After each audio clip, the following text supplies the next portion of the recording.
It was almost 10 at night, and directly under the Deepwater horizon were 4 men in a fishing boat: Albert Andre, Dustin King, Ryan Chasen, and Wesley Borg. When I heard the gas coming out, I knew exactly what it was almost immediately. When the gas cloud was descending on you, what was that like?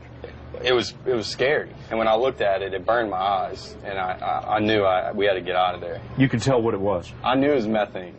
On the rig, Mike Williams was reaching for a door to investigate the engine noise. These are 3-inch thick steel fire-rated doors with 6 stainless steel hinges supporting them on the frame. As I reached for the handle, I heard this awful hissing noise, this whoosh, and at the height of the hiss, a huge explosion. The explosion literally rips the door from the hinges, impacts me and takes me to the other side of the shop. And I'm up against the wall when I finally come around with a door on top of me. And I remember thinking to myself, you know, this is it. I'm going to die right here. The men on the fishing boat had a camera. Look at the water on fire. I began to crawl across the floor. As I got to the next door, it exploded and took me, the door, and slid me about 35 feet backwards again and planted me up against another wall. At that point, I actually got angry. I was mad at the doors. I was mad that these fire doors that are supposed to protect me are hurting me. And at that point, I made a decision. I'm going to get outside. I may die out there, but I'm going to get outside. So I crawl across the grid work of the floor and make my way to that opening where I see the light. I made it out the door, and I thought to myself, I've accomplished what I set out to accomplish. I made it outside. At least now I can breathe. I may die out here, but I can breathe.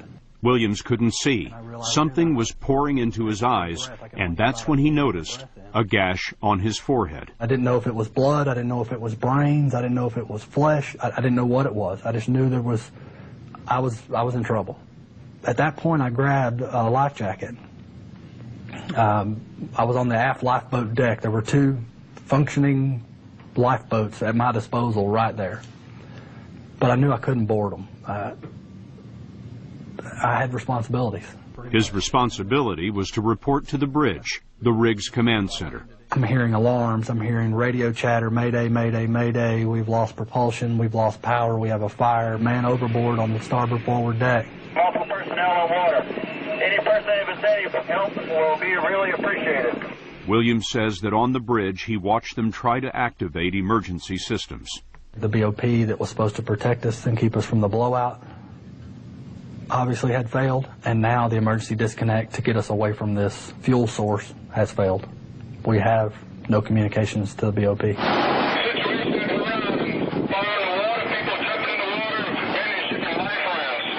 And I see one of the lifeboats in the water, and it's motoring away from the vessel.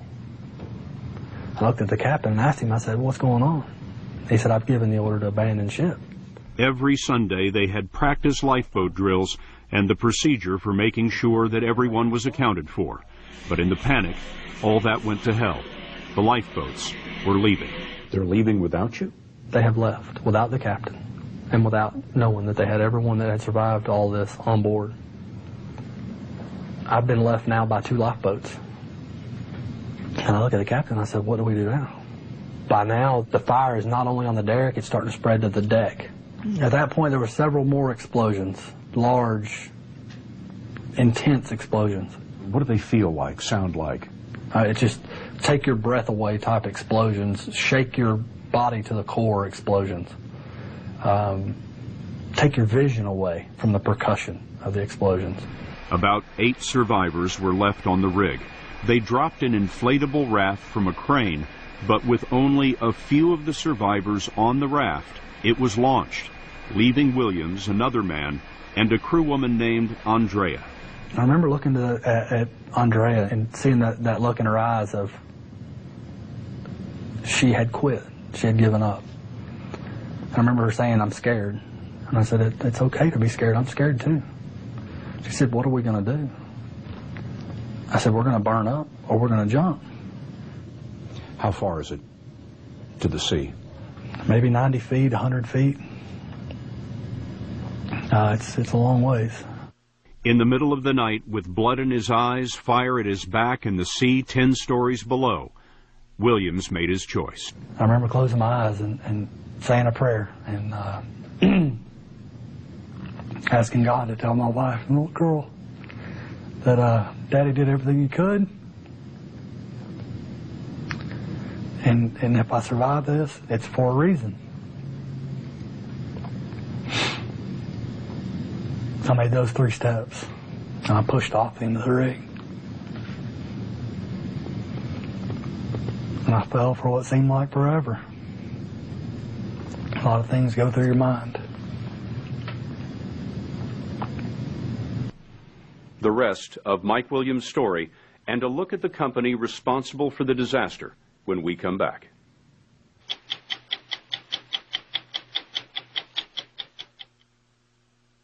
CBS Money Watch Update, sponsored by Spiriva Handy Hailer. And good evening. A bit of success in the Gulf. A mile-long tube is siphoning oil from the underwater well to a tanker on the surface. A new estimate predicts insurance losses from the oil spill could reach $3.5 billion. And Iron Man 2 wins the weekend box office for a second time. I'm Russ Mitchell, CBS News.